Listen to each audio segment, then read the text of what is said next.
Kiai Haji Hasyim Asy'ari bersumpah membuat kita merinding mendengarkan janji seorang ulama di depan Ka'bah. Subhanallah. Assalamualaikum warahmatullahi wabarakatuh. Apabila video ini muncul di berandamu, jadikanlah sebagai petunjuk dari Allah turun langsung padamu. Sempatkanlah menulis sholawat kepada Nabi Muhammad, insya Allah sebagai bukti penghormatan dan cinta kita kepada beliau. Semoga kita mendapatkan syafaatnya ila yaumil qiyamah. Amin ya rabbal alamin. Assalamualaikum warahmatullahi wabarakatuh. Bismillah, alhamdulillah, wassalatu wassalamu ala rasulillah wa ala alihi wa ashabihi wa mawalah. Amma ba'du. Sahabat Tanjung Ilmu rahimakumullah, kita panjatkan puji syukur kepada Allah atas seluruh kenikmatan yang diberikan kepada kita. Sholawat serta salam kita haturkan kepada Nabi Muhammad SAW sebagai wujud kecintaan kita, dan semoga kita semua mendapatkan syafaatnya ila yaumil qiyamah. Amin ya rabbal alamin. Sumpah yang dilakukan seorang ulama merupakan sumpah jadi,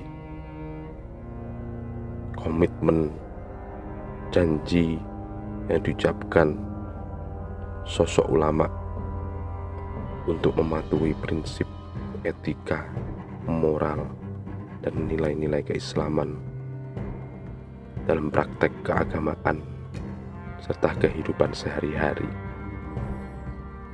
Sumpah sering diucapkan di hadapan masyarakat dalam konteks formal, tentu sebagai tanda serius tanggung jawab pada ajaran Islam.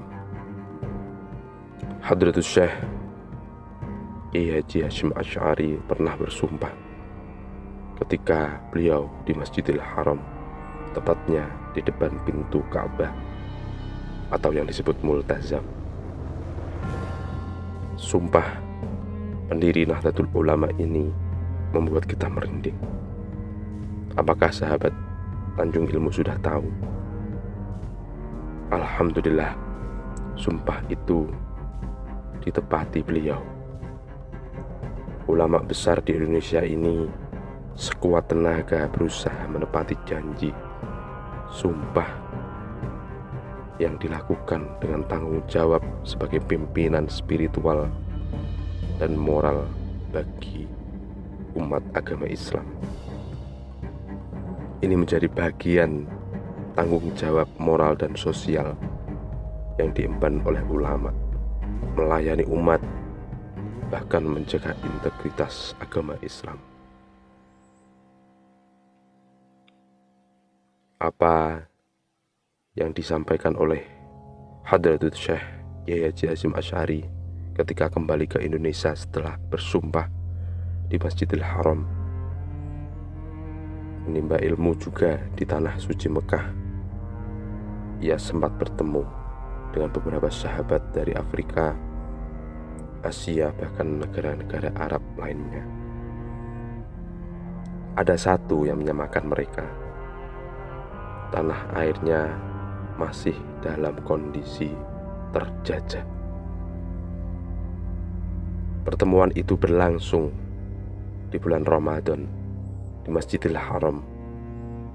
Pertemuan lahirnya kesepakatan untuk mengangkat sumpah di hadapan Multazam dekat pintu Ka'bah. Inilah sejarah, akar, dan dasarnya. Isi sumpah tersebut, sahabat Tanjung Ilmu, wajib ditepati apabila mereka sudah sampai di negara masing-masing. Janji itu berupa tekad berjuang di jalan Allah demi tegaknya agama Islam, mempersatukan umat Islam, menyebarkan ilmu pengetahuan, bahkan mendalami ilmu agama Islam. Khairul Anam dalam pertumbuhan dan perkembangan Nahdlatul Ulama. Kisah itu tercantum dalam buku Muhammad As'ad Shahab berjudul Al-Alamah Muhammad Hashim Asy'ari.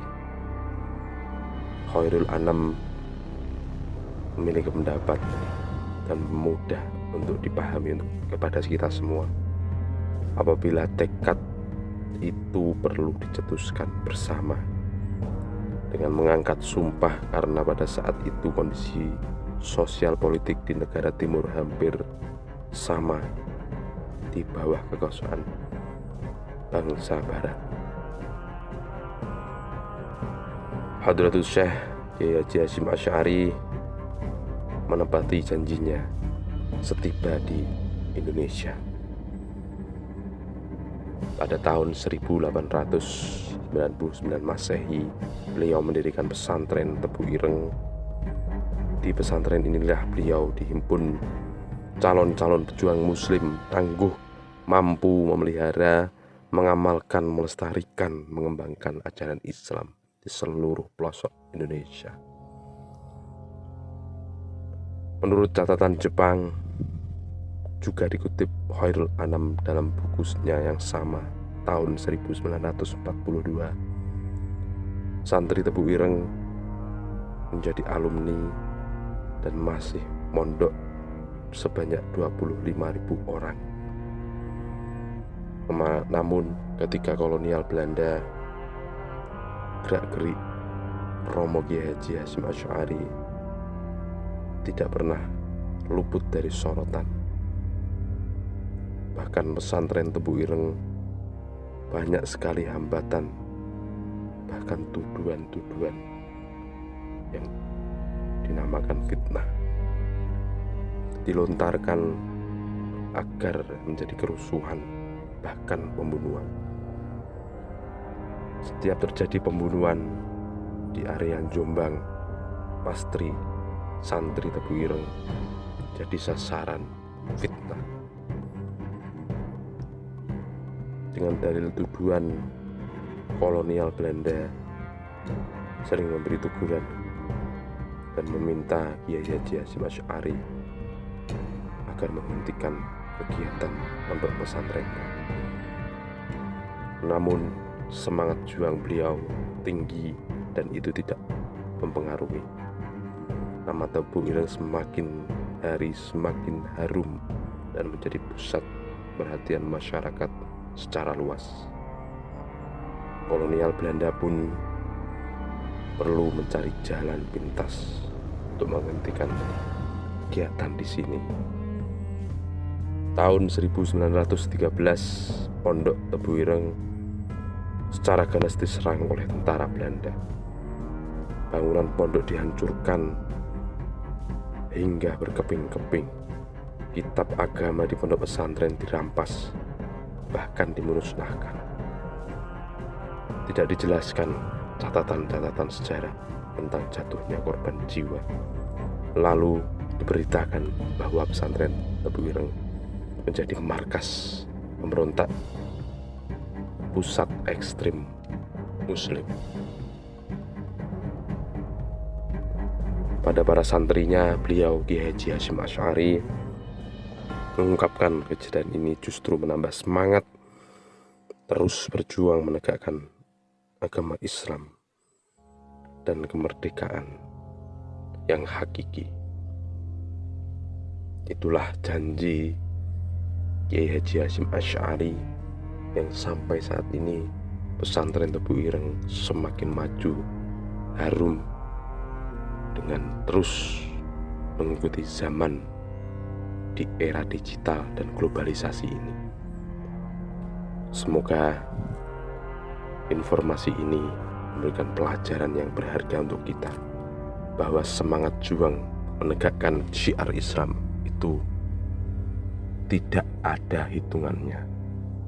Semangat juang untuk menjalankan hidup yang berkah, hidup yang selalu memberi kebahagiaan, tidak ada matinya.